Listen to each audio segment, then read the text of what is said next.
This review is based on a true story. Let's talk about The Conjuring.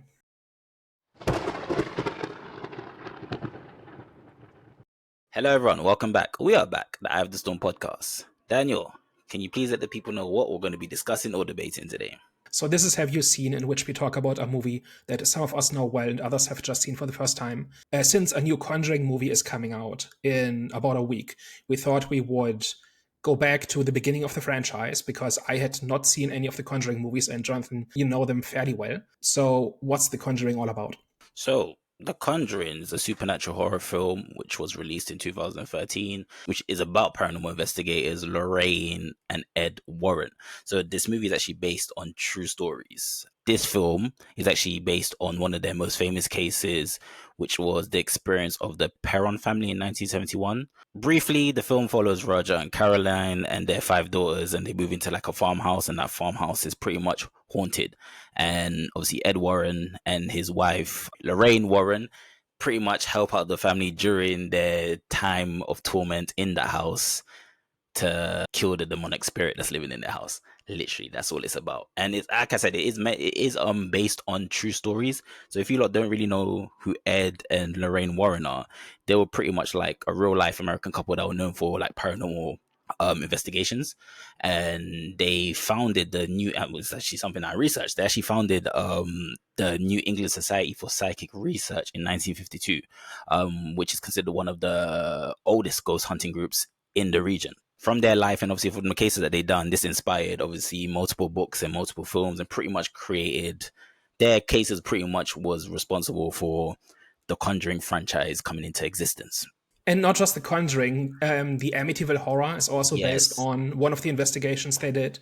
and And Annabelle. there's Annabelle too. Yeah. So there's like the Conjuring franchise, which has these spin-offs, including the Annabelle movies, which I've not seen. And those are based on essentially the cases that these two paranormal investigators investigated over the course of like 50 years. Within the paranormal circle, there are some of the most notorious names. They're incredibly famous, and their investigations and stories have basically shaped paranormal beliefs just because they've been around for decades, and a lot of the foundational stories, like in the modern era, came from their accounts.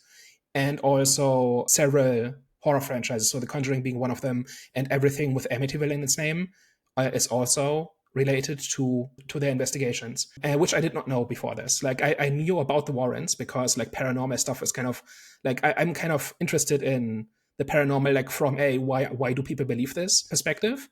And so I had heard the name of Ed and Lorraine Warren, and we can later on we can talk about the extent to which this is based on true stories. But I did not know that this was them, basically. So when they started showing up and they started saying their names, I was kind of, this is what that is. So I did not know this going in. I'm kind of opposite. I didn't really know nothing about Ed Warren and Lorraine Warren. I actually thought this was fictional. That's like when you told me long time ago that this was actually based on an actual couple. I was like, oh damn! Like I did know obviously the movies were all within like the same universe in terms of like Annabelle, Amityville Horror, and obviously Conjuring. I think the Nun. I asked you this, and I think you said the Nun isn't a part of the universe. I'm not too sure. That's something I need Yeah. to do research on. Even though we do see the Nun a couple of times in the film franchise. As far as I know, the nun is is a character that appears in the second movie, which I also saw a few days ago. Because that character really took off and really made an impression on people, they spun that character off and gave her a backstory. And I think there's 2 nun movies Mm, that kind of tie into Lorraine's history, I believe. mm. Again, not seen the movies. But the thing is, the nun is not a character, as far as I know, from the Warren stories. And that is in part because their stories tend to be very bare bones. Like there isn't a monster in them usually. They just say, we went to this place and this is what we experienced. And here's all the creepy stuff we saw. But there isn't a monster usually. They will talk about there are demons here, but there's not like a particular being. And for a movie, you need a particular creature. And so they filled in a whole bunch of the gaps.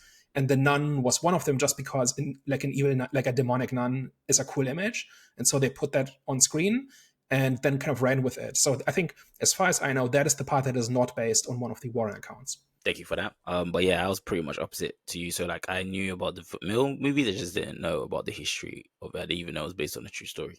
But so for you, what was kind of like your overall impressions of the film? So for over 10 years, I had stayed away from Conjuring movies. I had heard about them. But as far as I was concerned, they were what was wrong with horror. in the sense that it's like I think I've said this a few times, like whenever I praise a horror movie that we talk about, like The Exorcist, for instance, I talk about how it's not like The Conjuring. And that's why it's a good movie. That's kind of been, that was kind of my baseline for how not to do horror, which sounds a bit hypocritical if I haven't seen the movies. But what I mean by that is all the trailers and all the scenes and and clips I'd ever seen from The Conjuring suggest that this is like the laziest form of horror. Like lots of scared people walking through empty houses, dark corridors, music that tells you how you're supposed to feel, and then a jump scare, which in my view, and we'll talk about jump scares too, because I've got some thoughts on those, but basically what makes the movie scary is a highly telegraphed jump scare, which you see coming from a mile away, and then you're startled, and then you hate yourself because you fell for it again. And then you get the next scene that is kind of the same way. And that was kind of my expectation for what a Conjuring movie is like. And I was like 80% right.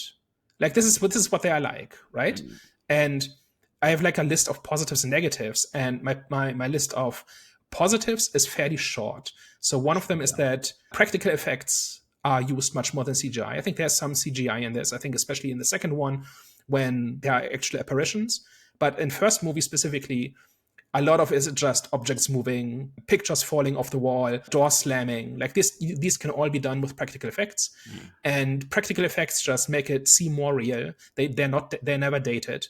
Like a well done practical effect that you film today will still be as convincing in 50 years, where CGI is dated within 5 to 10 years. Like watch anything from 20 years ago, anything that's supposed to be scary, and you're gonna laugh at it because it looks so cheap and low quality and poorly made. That's just because your bar for what's acceptable and what's real keeps going up every year. And so a CGI-based scare almost never ages well. And off the top of my head, I can't think of even one that works. Because every time you see a monster from 10 or 20 years ago, way more like early 2000s, I think this is when it was really bad, but it immediately stops feeling real. Whereas a practical effect always feels as real as it did on day one, because it was real. Like a physical object really moved, it really made that sound and so on, right? So that is something that I kind of liked. I also like kind of the atmosphere and the tension. And it's going to be balanced out by the thing about the pacing. I think there are a whole bunch of filler scenes in these movies. And again, I've seen the first two, where not much happens and repeats the same beats over and over. But then a couple of times per movie, there are some actually creepy scenes where somebody, like, I forget if this was, I think this was in the second movie, where Ed is fixing like a leaky pipe in a basement, and the water is like waist high. And there's like a ghost in the water that keeps coming towards him. That's a pretty cool image. I'm gonna remember that for a while, right? So there are good scenes in this, and because it's not just CGI flying at you, it feels just a little bit more real. That pretty much concludes my positives. Any thoughts about those? Those are some good points. My thoughts kind of lead into my overall impression. So I'll let you carry on, and then obviously I'll let you know. Yeah. I'll let you know my thoughts. Yeah, so, and then a third one is that there are not many obnoxious people in these movies. Like the Warrens are a little bit bland, especially in the first movie. They get fleshed out a little bit more in the second one, especially once they start talking about kind of their faith and the limits of their faith. And like there's a cool scene in the second movie, and we're mostly talking about the first one here, but I think we're kind of broadly talking about like the franchise as a whole and what it's like. But like in the second movie, there's like Lorraine saying, I want to believe these people, but I just don't feel it, because she's actually psychic in this, right? She actually gets visions. And she just doesn't get anything from these people who she believes are sincere. And what does that mean? And what do we do now, right? Like for a movie, that's very dismissive of skepticism, right? Of anybody who doubts what story they have to tell. Like they show a little bit of it, or at least a little bit of doubt, in like especially in the second movie as well. One of the things I have about horror movies is that a lot of the time they rely on really stock characters that are really as obnoxious and as horrible as they can make them, I guess, to make them more disposable, and so that you feel good when they die, and it's more fun when they die or something, right? Like I think that's why just a lot of cheap horror movies or not amazing horror movies I've seen kind of fall into that category, and the first two Conjuring movies are not really like this, right? Like generally the characters in this are sympathetic. Even the skeptics are not too obnoxious. The Warrens are kind of bland and a little bit too good for this world. And that has something to do with their contract, where they basically said, you can use our stories and make films of them, but you can't say anything negative about us. and that is Yeah, why they have no real flaws. yeah, that's why I think it definitely lacks story. Wait, are you finished with your negative points, or Well, those were my positives. those are your positives? Oh, Oh yeah, yeah. No, no, like the thing about how like characters are broadly pretty likable and sympathetic. That's a but positive. okay, but I think they lacked in terms of the Warrens. Well, I'm sure just the wife, because the husband must have died before the meeting between them and the Mhm. film studios. But with the whole point about them not being allowed to say anything bad about them, that's why I feel like it lacked the element of storytelling in this film. My negatives are pacing, which is just very slow, very like slow pacing is not automatically bad, right? You can really build up tension and whatever. But this movie just has a lot of filler scenes where people are just scared. Did you hear that? Walk down the empty, like the empty dark corridor, right? Like stuff like that. There's just a lot of that, right? And that ties into predictability, which is you know when the scare is coming and you know what it's going to be in most cases. There's a little bit of creativity in this, but I found a lot of the scares and apparitions and hauntings are very obvious. Like like if a character is slowly walking towards like a mirror, you know a monster is going to appear behind them in the mirror, right? Like there's very little where I say, okay, this is two steps ahead of me, and the movie genuinely surprised me. And just watching it, I often had trouble staying engaged because I had seen the big shock or the big scare coming several minutes before it happened, but I had to sit through characters slowly walking through a dark corridor. Then the thing that happens is exactly what I expected it to happen. And that's not very fun. I'll be honest with you, that's a point where I might actually kind of not disagree, but I think I took it differently. One of my points, which is a positive for the film, was unpredictability. I actually kind of thought that it wasn't, even though it kind of did follow the same structure as any other horror movie when it comes to jump scares and stuff. I think the way that it was executed was pretty unpredictable. I wasn't expecting certain scenes. Like, for example, when the mother was stuck in the basement and then the spirit ghost demon was kind of like playing that game, that clapping game, and I didn't expect the hands to come out from the darkness and clap. And another scene where the door shut, for example, when the girl woke up after getting her leg pulled, and then she could see obviously one of the spirits, but the sister couldn't see. I wasn't expecting the door to shut, even though I really liked it because it was so simple, but I wasn't expecting. I was expecting like just a monster or like something to just pop out from the dark. But obviously, the simplicity of just shutting the door, I liked it. It wasn't too. It wasn't like too jump scary. Like it wasn't like in your face type of jump scare. It was just one of like you said, old school type of tactics that they use, and I kind of liked it. That's why there was a couple of moments where I just felt for me the jump scares weren't really too in your face, even though definitely the film definitely is reliant on jump scares when it comes to kind of like providing the horror of things. But I don't think it was kind of like oversaturated. I think they did pretty much. They kept it simple, and it was for me unpredictable. Yeah, it's a mix. Like there are a few where it's not exactly what you expected, but if a door slowly zooms in on an open door, it's going to slam shut. Yeah, Right? Like it's a mix of things, and on balance, I think it tends towards the predictability. So you like this franchise quite a bit, right? So and you've seen, I think, have you seen all of it or most of it or? I've seen all of it. Obviously now I remember the first one because I watched it again. The second one, I remember it like 50% of it. Like if you were to speak about, I'm like, oh, I remember that. I remember that. The third one, I remember what happened because I watched that not too long ago. And of course, we're gonna watch the fourth one. But yeah, so I'd say I'm quite familiar with the franchise. What about Annabelle and the Nun? Have you seen those? I've seen them, but I do not. I couldn't even tell you what happened in the films. I do not remember at all what happens. But I definitely watched all of them though. Okay. So Sorry. yes. So does like are my impressions more or less representative of what of the rest of the franchise? Like does it stay like this? And can I expect the same thing from the next from the last Conjuring movie? It stays like this. It definitely stays like this. I can't remember anything that was done which was out the blue or different from the current formula that they're using. So I wouldn't expect much of a progression when it comes to the arc of the storyline and the characters. For example, I think because this is kind of like my negative about the film. I think like when you compare it to like the Exorcism, for example, I think with the Exorcism, in comparison to this, it had like the storytelling element of it was really good, whereas this one felt like we're watching events play out because it's based on a true story. And obviously being based on a true story is the selling point of the film. And that's where it gets kind of like the horror factor of it.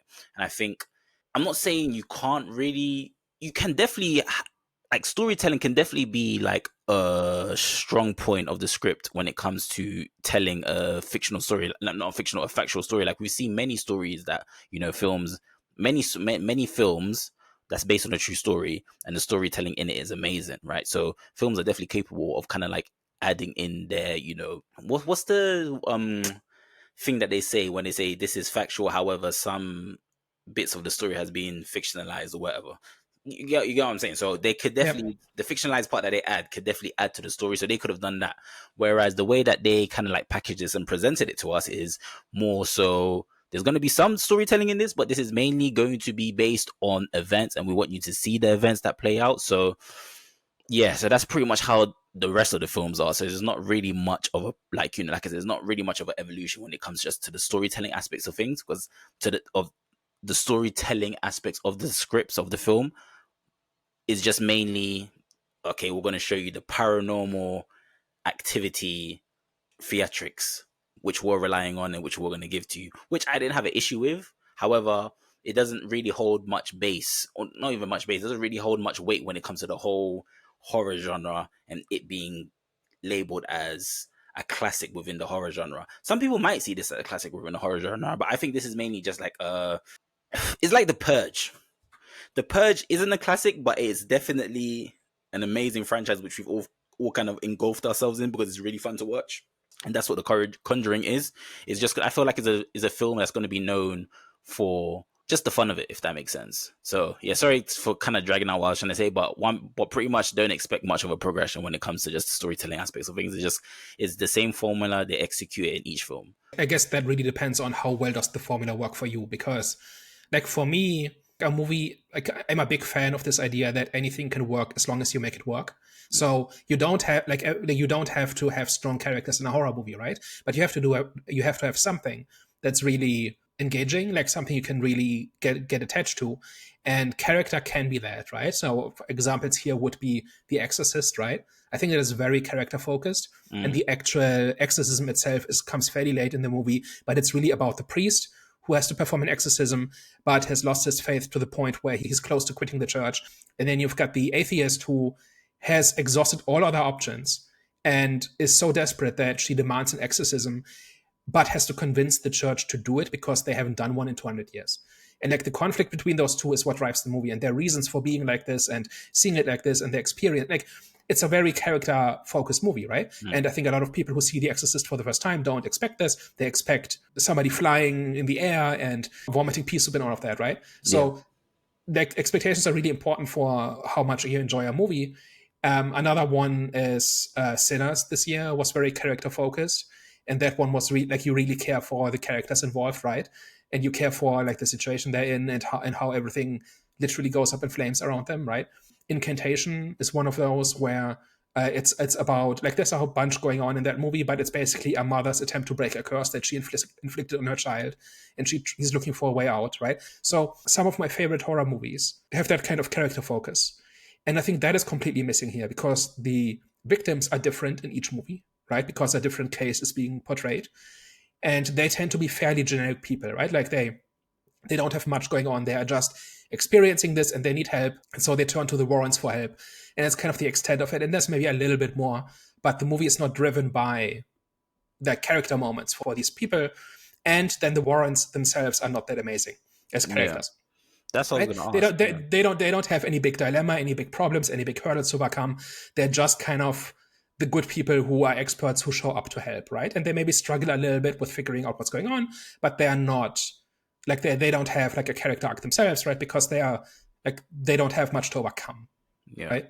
And that was going to be my next question as well. Like, how did you feel about the portrayal of Ed and Lorraine? For me personally, I found it a bit annoying, and I kind of found it understandable because I've always felt this about their character, and this is before or prior to the knowledge of them, the studio not being allowed to portray anything negative about them. Is I felt that they lacked like not even lacked chemistry. I think they lacked. I wouldn't even say humanity, but it's just they felt soulless. The Yeah. way that they were performing just felt soulless, and like you said, they had no dilemmas, no internal conflict. It was just the conflict that they had was the demon. That's all it was. 24/7, the demon. It's like they didn't kind of like, even between them, maybe there was a time, I don't remember which movie it was, but maybe there was some friction between their relationship. But I can't remember which film it was, but it was minimal from what I remember. So even in this film, like, it wasn't like a time where they were just battling with something other than the demon. Do you know what I'm saying? So I'm like, damn, like, Yeah. they just feel like they kind of lack chemistry, but not in a relationship sense, just the way that they're being portrayed. And in the second movie, they have a little bit of a crisis of faith, and they do disagree a little bit about how to handle the case. But that's about it. And unless there's some, some big development in the later movies, that's more or less where it is, right? So, like, the main characters, yeah, it's a little bit clinical, it's a little bit cold, it's a little bit stuffy, maybe a little bit. And I have no idea what the Warrens were like as people, if their personality has been translated accurately. I don't know about that, but it's like they're not interesting people, right? Like their approach and their philosophy and their faith and their methodology and their reasons for working these cases is not interesting, right? Yeah. And again, that is optional, right? Like everything else in the movie, it's optional. And then you've got a third angle where I could get interested, and that is that, like, I'm a little bit, like, I don't know as much about like spiritualism and occultism and demonology and all of these things. Like, I find these things really interesting. I don't believe in any of them, but I find them interesting because they are a part of human civilization, right? Like every culture in history has had some idea of the supernatural. And the fact that it's not demonstrable, that you cannot say this clearly exists, but people have these experiences and that they tell these stories, and it makes sense to us across time and space and culture and everything. All of us have this idea of a spirit or a demon or something like that, right? So there has to be something to it, and I think that something is that it resonates with something in our psychology, that this idea of something outside our control is happening, and so there must be a person causing it. But I don't see anybody around, so that person must be invisible, and that's the ghost or the spirit or the demon. Mm-hmm. You know what I mean? Like, I think that's my personal pet explanation for why this is such a universal. But that's my opinion, right? Because I find this stuff so interesting, I've over the years read a bunch about this stuff, including some of the famous investigations of the Warrens. And one day, like, we live in London, right? And one year when my parents were visiting, I made them go on a road trip to Rendlesham Forest, which is where Britain's most famous UFO sighting happened. Like, where there was an RAF, like an Air Force base, and there was like a UFO sighting. And because this was in the late 80s, the soldiers on the base had to work under the assumption that the light they were seeing in the sky was like Russian spies or a spy satellite or something. And so they had to take it seriously. And so they sent out patrols to track down this light in the sky. And there are reports about it and all of it, right? Like the army documents stuff, right? And so this UFO sighting is very well documented by people who did not go into this as believers, right? And you can go hike like the path that these soldiers went, right? So there's the RAF base. You can go up to it. There's like a fence, right? You can't get onto the base, obviously, but you can walk around, and there are like signs saying, okay, at 10:30 p.m. this is what they saw, and then you go down the path, and then at 11:15 they saw a light in that direction, and so on, right? So that's kind of the degree to which I am into this stuff, right? And I did not find anything in this movie to get excited about. It's kind of like, this was a very long-winded way of saying this movie is not that impressive for like mythology nerds. Like, if you are into kind of the folklore and into the lore and into these stories just as stories, and you want to see them and you want to learn about them and you want to experience them, it's not much here. There's some platitudes or like some basics about where they kind of throw out little nuggets of this is how demons work, but that's it. There's no folklore, no mythology behind it. And since this is based on the supposedly greatest demonologists of the 20th century, why is there not more about this in these movies, right? And again, it doesn't have to, but I think it's a bit of a missed opportunity. I hear that. To kind of give them a bit of grace, I would say that it is based on a true story. So whatever material that they were given, if it's something where this is all that they were given, there's not really much that the production company could do. So like I said, I don't know, and I haven't read the actual case regarding I forgot what the family's name is called, but I haven't read their case, so I don't know if there is more. But if there isn't more, then it's kind of hard to kind of like add more, because if you're adding more, then it gets to the point where like this is more fictional than factual. But Well, they do add more, because when you look into the case reports, there's not a lot, right? Like, it's basically, we saw some creepy stuff. Here's a list of all the creepy stuff we saw, but these cases usually don't really go solved. Like, when you read into these cases, a lot of the time the Warrens show up and people have been seeing creepy things, and then they pray a bit and they sing some songs and they do the exorcism, and then they leave, and that's the case solved, basically. And like, in between those two things, there are like reports of things that happened. There's not a lot to go on. Like it would be a pretty boring movie if you just translated the case file word for word into a movie. So they are making stuff up, and especially, like, I think for the Perrin family, I don't think there was anything there. Like, everything about the actual ghost itself and like the explanation for it, I think, is pretty much invented. Like, I think the bare bones facts of it, I think, are from the case file, and a lot of the details are then invented. And for the Enfield poltergeist, there's like little details that are in the movie, so they go into a fair amount of detail when it comes to like translating the facts of the case. So, as an example, in the actual case file, or like if you read the actual police report, which I haven't, but I've read like the summaries and accounts of it, this family in Enfield called the police because there was seemingly somebody in their house, right, at night, right? So they called the police. Police looked around. They heard the noises, and then they kind of grabbed a chair to climb on it to get a better view of something, and the chair moved. And that is in the police reports. And the police constables will, say, yeah, this is what happened. We saw this. We don't claim to explain it or know what happened, but I'm telling you this is what I saw, right? And then that exact scene is in the movie, right, where they put up the chair and then it moves across, like on its own, across the room.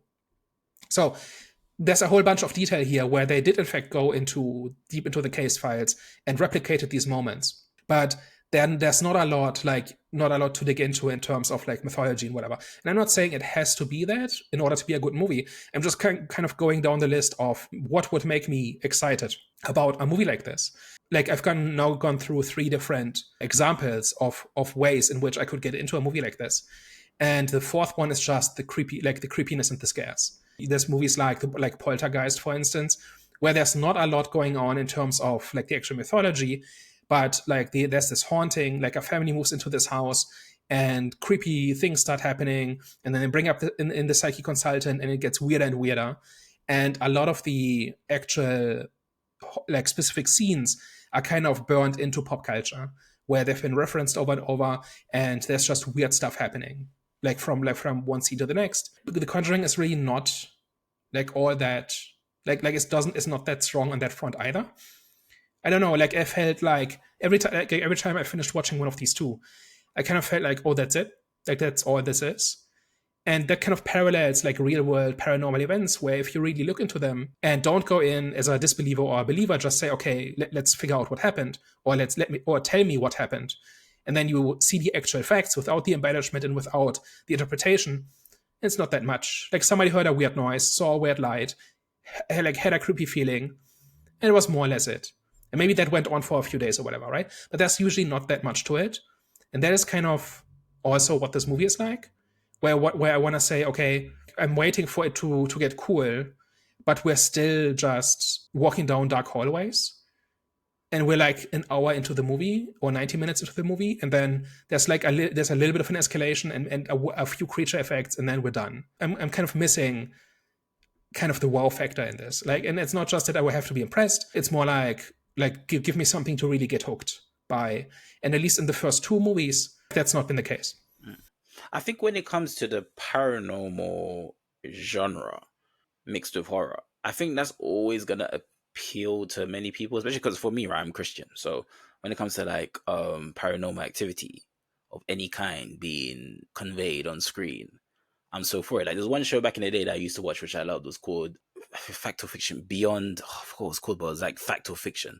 And the presenter's name was actually Jonathan, but he would present different stories, which was in form of short films.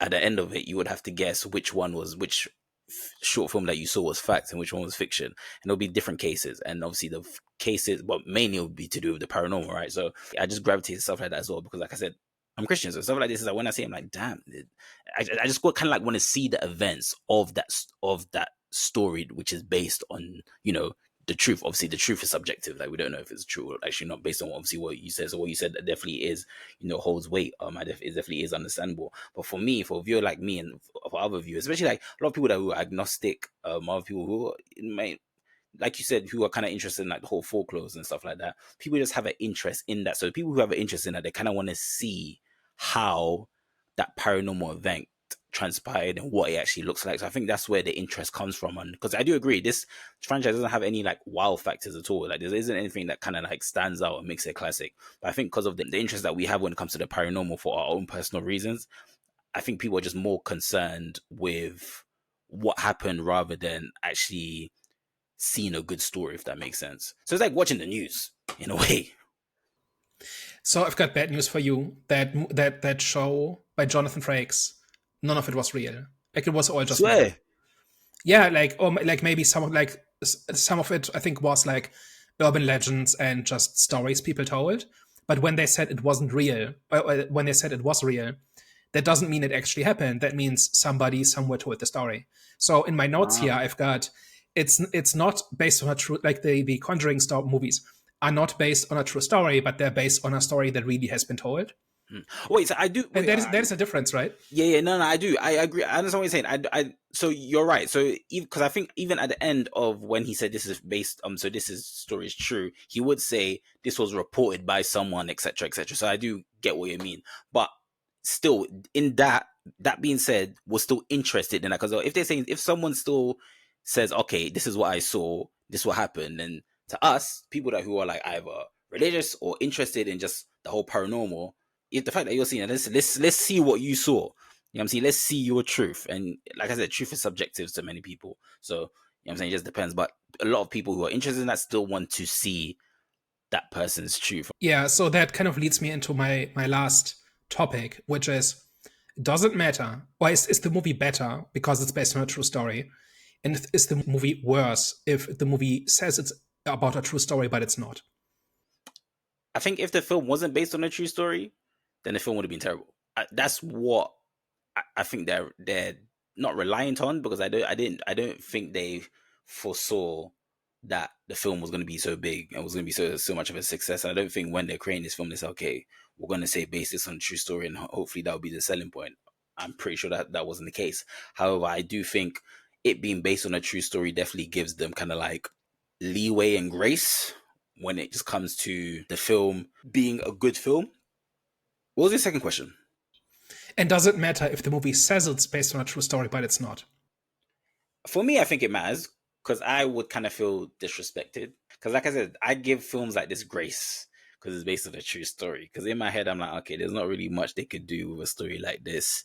If this is all the information that they had, you know what I'm saying? Even though they could do, like I said, there have been many movies where it's based on a true story and they will add their own fictionalized parts into it, which will make it a better story, like a really good story. Even though we have seen this, we have experienced this, how this one, I just, for some reason, I just give these type of films grace, especially when it comes to the whole paranormal genre, for personal reasons. So if I did find out that that was a complete lie, false marketing, then I would kind of be annoyed. I'll be honest, I would be annoyed. Yeah, Yeah, so initially, like when I first walked into this movie, I just completely ignored the thing about based on a true story because they all say this, it's always a lie. And if I'm gonna be upset about that, I'm gonna be upset with the entire genre pretty much. And that's a bridge too far for me. I still want to enjoy these movies, so I just ignore them and just write it off as bullshit marketing.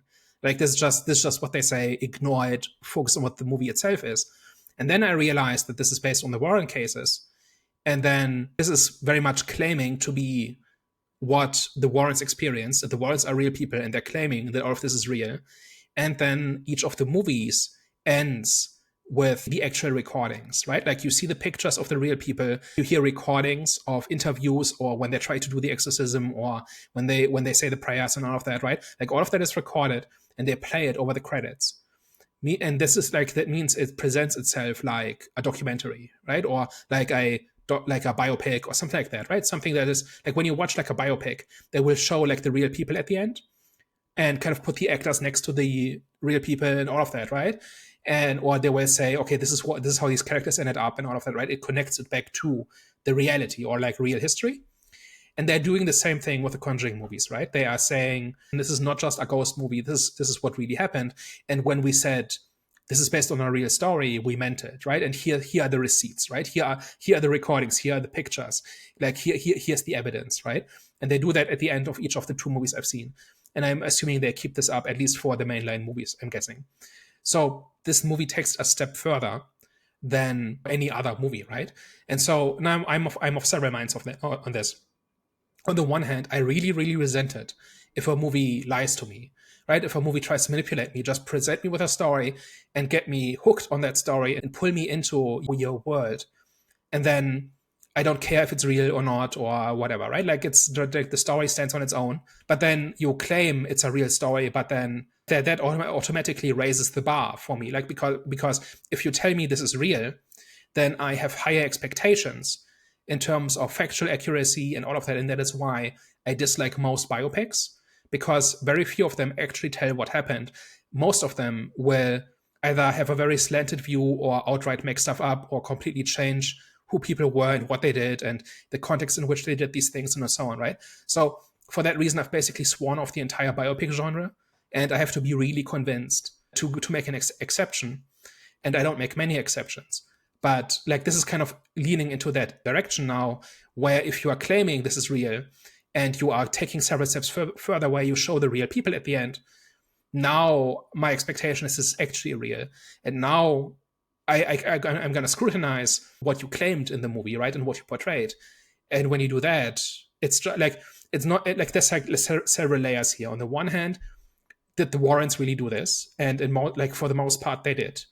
Although there are, like, if you talk to other paranormal investigators, they will often say, yeah, the Warrens showed up for a day, did some stuff and left, and we did the extra investigation. Like, there's not many people who like the Warrens, apparently, who worked with them.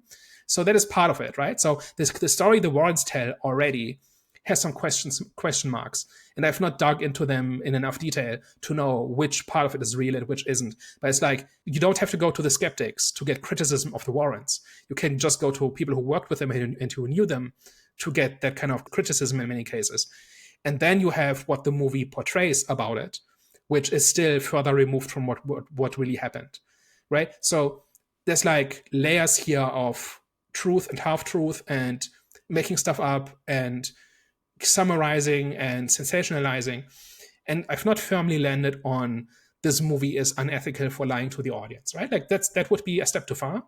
But there's something here, right? Where if they would just say, look, the Warrens are telling the story and it's a cool story, it's an amazing story, and we're gonna retell the story as they told it to us. No complaints at all. Just do that and be honest about it. But the minute you actually present this as this is real, that's where I have higher expectations. And that's where it gets a little dicier. Let me just start off by saying I'm not naive. So even though films do say based on a true story, I'm not all the way 100% gonna believe them. Like, I know this for a fact. Like, a lot of like the truth a lot of the times is manipulated, and the truth is not even the truth; it's a whole damn lie. So yeah, I'm just saying, like, it piques my interest whenever I see someone more than an original story, for example. Well, not I take that back. If an original story has a great synopsis, then that will pique my interest anyways. However, if it's a generic horror film, if I'm seeing a generic horror film against another generic horror film, but one generic horror film is based on a true story, that one's going to pique my interest more than, the other generic horror film, which is just based on fiction. So I just wanted to kind of like point that out there. But what you said, definitely I do agree with. A lot of the times I'm not really like, it's not that I'm not a big fan of biopics. However, I don't really gravitate towards them much. If it's number one, if I don't know the person whatsoever and the trailer doesn't look good to me, I'm not going to watch it. But also another reason is because a lot of the times I know that I'm not going to really receive the full truth. Like, I remember with like the NWA film based on a rap group, the way that one of the characters was presented, which was Dr. Dre, you would have thought that guy was the saint. Even though we know his history, which is on Google, none of that was in the film. Majority of that wasn't in the film. So I'm like, I don't really take these biopic films serious. I'm just like I said, if it's someone that's interesting and someone I know and the trailer looks pretty good and I'll watch it. But a lot of the times, when it just comes to the whole like truth aspects of things, if the truth if like your selling point is the truth, then you better pray to God there's not like any information lying around on Google which we know about that's not included in the film, because that definitely now means what you're presenting isn't reliable, and quite frankly, potentially what you just showed us is a whole damn lie. There's like a gray area, right, where not all of it has to be completely correct, Yeah. but there are like degrees of inaccuracy, right? Like you can maybe skip over some details, or you can maybe drop some minor characters that were not that important to the story to make the movie more filmable or something. But if you outright misrepresent what happened, and like you said, this example about Dr. Dre, right? Like if like he's just the complete opposite in terms of personality. Yeah. Like somebody's lying one way or another. And I think that's kind of like the main argument people have, or the main complaint people have when it comes to like films that's based on a true story, especially stuff that they're familiar with, is the credibility of things. I remember like Bob Marley film, one of the people that one of my friends that went to go watch it, one of her complaints was they missed out so many information on Bob Marley, which obviously the information that they missed out is on negatives, right? So that's one of her complaints why she didn't like the film. So I definitely do believe like you have to be careful if you're gonna play around with this genre, which is interesting because even though The Conjuring, like, because if this was any other film that wasn't like based in this whole genre, like the horror paranormal genre, I think if we found out that the actual people said do not include anything bad about me in this biopic, I guarantee you people wouldn't. Maybe they'll still go and watch it, but they would be very like it wouldn't be successful. I'm sure, depending on who the character is, depending on how prolific they were, and just like in our history, human history, then I'm sure it wouldn't be a successful film or turn into like a successful franchise or whatever. I'm sure, but because they're lucky, because this is like the whole paranormal genre, and like I said with my points before, people are very interested in this genre based on their personal reasons. They're lucky that I definitely after watching the film, I'm sure there's there's no credibility in a lot of these stories whatsoever, from the way that the characters presented and from what actually happens, right? However, I'm not stupid. Like I said, I'm Christian, so I know a lot of I believe in obviously God, devil, evil spirits and all of that. I'm 100%. So I'm not saying what I saw is 100% false. However, it's just the credit. It starts off on the foundation which has no credibility because of the whole do not show anything negative about us. So it's like yeah. Yeah, it raises the question of what do you have to hide, right? Exactly. And what's true and what's false. So Did you pick up on the whole thing about the recordings at the end of like during the credits being the actual investigation? Did you pick up on that? yeah, I picked up on that, and I think that was a cool thing because they had that in the third film as well, the latest film too. I didn't remember in the second movie, I can't, but I did remember in the third film it had that, and obviously in this film I had that as well. So I thought that was pretty cool. Wait, hold on. Did they kind of start this off? Because I'm sure there's been other horror films that have kind of done this as well. I'm sure did the Conjuring, did this franchise kind of like start that first, or was this done before? There may have been others where they kind of show real footage from real exorcisms, for example, or something like that, or like they show something real at the end. But what this is saying essentially is that the story you just saw really happened, and here's the evidence. Like here's the actual voices of Ed and Lorraine Warren and the actual conversation they are having with a demon. So does it matter to you? Because like I'm very hardcore when it comes to like factual truth of a story, right? Like if a movie says something is real and then I find out it's not, I take it personally, right? And I recognize that I have I take this more seriously than most people. Like it just ruins it for me, right? Understandable. Like where do you fall on that? And knowing that the movie outright claims this is what really happened, does that impact the movie for you? Does it make it better? Does it make it worse? Where do you fall on that? It depends on how good the film was. So if the film is terrible, I don't think the evidence would have had much of an effect on me. However, if the film was good, but I'm just speaking in general. So if the film was good, I definitely do think the evidence would have made it stick more with me. Does it change how you perceive the movie? And does it matter if it's actually real or not? It matters if it's real. That's number one. It definitely matters if it's real, because if it's fake, then that would annoy me too. So I'm one of those people which I'm like, okay, that's flipping annoying. Just, you know what I'm saying? For, like I said, false advertisement. I hate that. But in terms of if it done anything for me, I'm 50-50, because like I said, this film wasn't too like, the film was cool. It's fun, But because it was fun, I don't think it did really anything for me when it comes to it making it better or worse for me. Because like I said, the film is pretty average. But because it's based on a true story, like I said, being based on a true story is kind of like the selling point, the point that's actually needed. So I think it just pretty much made it. I don't know how to explain. Okay, so it went from generic to above generic, if that makes sense. So yeah, from a 5 to a 6, from a 5 to a 6 is what I'm trying to say. It does kind of raise the bar a little bit, A right? Like tiny bit, yeah.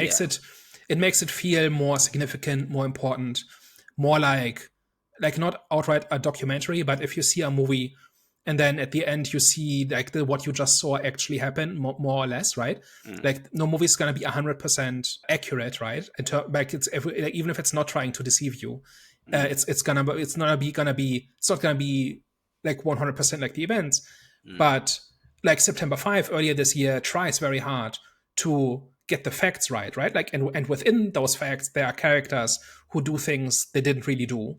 yeah. But like they act within this framework of here is a sequence of events that is extremely well documented, and we're going to tell our story within that framework. And I've yet to find like a significant way in which that movie misrepresents what happened on that day in 1972, I think it was. To me, that makes the movie better.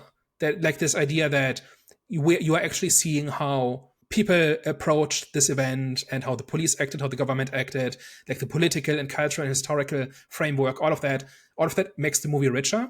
And if all of that was fictional, it would still be a good drama, but it's made better and more significant and more important by being something that really happened. And then this horror movie comes along that is very clearly fictionalized, right? But then it tries very hard to present itself as this is what really happened beyond what all the other movies. They don't just like all the other movies will just say at the start, oh, this is based on a true story, it's made up. Weapons a few weeks ago even has that fictionalized, where it starts with a voiceover that says, this is what happened in my town. It kind of draws on the legitimacy of this is a true story, even though it never actually claims it's a true story, right? Yeah. So I don't have really an answer to this. I'm not saying it ruins the movie. I'm not upset at the movie about this. But like when I realized that this is actually claiming to actually be the truth and what actually happened, it left a little bit of I developed this slightly defensive posture towards the movie, right? Because at this point, it's not just a movie. At this point, it's trying to convince me of something. It's something that I know is not true. I think we've belabored that point, unless you've got something else about that. Now, I was just gonna say, like for me, it like I said, it just depends on how good the film actually is I can, before I can kind of like decide if the evidence that they're showing amplifies my feeling of the film when it comes to is it even better? Because like for example, The Deliverance on Netflix, that's a film that stuck with me because the film was so good, and then when you see the evidence at the end, I'm like, damn, it just kind of like it just stuck with me even more. Yeah. So I view this as folklore, basically. Like this is the story the Warrens tell, and this is telling their story, and that's okay. Like it does. Like I don't know what the marketing's been like, and the next one comes out in a week, and we'll see what the marketing for that is like. So far, it does not seem to lean very heavily into you have to believe this, right? Or if you like the movies, like take a lot of swings at the skeptics, right? Like skeptics are these spoil sports, ignorant, unimaginative, like clearly denying something that's obviously real, right? Like this is scattered throughout, especially in the second movie, and it's a little bit in the first, I think, as well. The marketing for this could lean into this, right? And if it did, then I would take it personally because they're talking about me, right? They're telling me that I am the problem. And if you tell that to your customers, don't be surprised if they don't want to buy your product, right? And so I'm a little bit relieved. Like I did not follow the marketing of the previous movies, right? But I've never really perceived it as, oh, you have to see this. This is like what actually happened, right? It's kind of tries to have its cake and eat it too, where it kind of wants the cachet of this is real history and real, like this really happened, but also this is just a silly movie to go to get some jump scares with your friends on Friday night, right? Like it tries to kind of walk the line between those two worlds, and I'm okay with it. I don't have to, like the movie does not require you to believe it. You Yeah, know what I mean? Like yeah, you can yeah, just yeah. take it as this is a story. Like this is the story the Warrens tell. Mm. I agree with that. All right. Any other last words before we wrap up? I don't have any last points to bring up, but I can definitely just kind of like give my last thoughts. Actually, I'm gonna find it interesting. Like when they kind of have like, I don't know if there has been like any recent horror film discussions in terms of like which films have kind of left like a blueprint um within the genre. But I'm intrigued to see when someone does it, or if someone does it, and when someone does it, if they include The Conjuring as like, I wouldn't say a modern classic, but just like as a film that had some sort of significance that should be mentioned when it comes to the horror film genre. Because with this film, because like you said, it's kind of is liked. It does really well in the box office, and each film has done really well in the box office sales. So it's like, I wonder how this film is perceived, and if there's like a universal opinion, like what that if there is a universal opinion, and what that universal opinion is when it comes to this movie. Is like, do people love it? Do people see this as a classic? So I'm gonna find that kind of, I'm intrigued. I'm interested to see the significance this franchise has on the horror genre. But besides that, last thoughts. Like I said, I like the film. It's not a classic, but it's not a bad film. It's just a film that I would love to watch Friday night with my friends, with a date, or by myself. Especially in like during the Halloween period. I don't sort of celebrate Halloween, but just like within that whole period, it's a fun film to watch. Definitely is a fun film to watch. It doesn't have to be Halloween period, but on a Friday night, you know what I'm saying? Just to get a bit of a thrill, just to kind of like see a true story, a recollection of someone's account of what they saw. Yeah, overall I had a cool time with it. Generic, kind of follows the structure of other horror films. However, it adds that extra source individuality when it comes uniqueness when it comes to with the whole, showing the evidence at the end, and how kind of like, I think that's pretty much like the tense, like not tensest moment, but that's kind of like the moment where the suspense is at its highest, and the scary, just like the scary feeling is at its highest, is actually at the end with the actual evidence that they show, the way that it's showed. So yeah, overall it's a cool film. I would recommend you to go and watch it. It's definitely a cool film to watch. But for me, it's not a classic, but it's definitely like it's a fun film to watch. Yeah, for me, watching this for the first time, like largely in preparation for the fourth one. Honestly, I had a better time reading the Wikipedia pages of the real hauntings because they're more interesting. And like I just found the movies kind of to be kind of a slog. Bits and pieces were pretty good. Atmosphere is pretty strong. It looks good. It's like it's well made, right?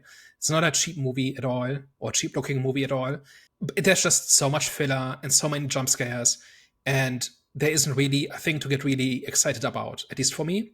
So for that reason, I was kind of underwhelmed by this one, and I'm honestly not looking forward to the fourth one. And I don't know how they can make that interesting, like unless I just missed a whole bunch of story in between in the movies in between, which is possible, but it doesn't sound like that's the case. So it's like they found a formula that resonates with a whole bunch of people, and good for them, and good for anybody who enjoys this. I just found it a little bit underwhelming. Like my bottom line is kind of like, it's fine. It's a decent movie. It's watchable. It's not amazing. I didn't really enjoy myself throughout the movie. Like there are like each of the movies I've seen has segments where I'm really into it, but then there's like another 15 minutes of not much happening, and then there's something else that's worth watching, right? So I'm not blown away, and I'm a little bit surprised that it's that successful because it's just basically a very polished version of the basic thing. And then you've got like the historical stuff, like the real world inspirations, kind of sprinkled on top, but not in a way that really matters in the story. Like you can completely ignore that. Like if you miss that completely, you're not really missing out on much, right? Because the extent to which it matters is like a couple of lines here and there. And it's more like to me that's like the historical stuff is interesting and more interesting than the movie, but it's kind of tacked on top. It's not the reason I am watching this movie, right? So overall, a little bit underwhelmed, a little bit puzzled why it's that big, but not terrible either. Like if I had to watch this, I would not hate the experience. But I would also not look forward to it. So if you got this far into our conversation and you liked what we've been saying, please tell a friend because the algorithm really doesn't like us. And if you hate what we do, please tell an enemy. Thank you very much for joining us in today's discussion. We will catch you next time. Au revoir. Bye bye.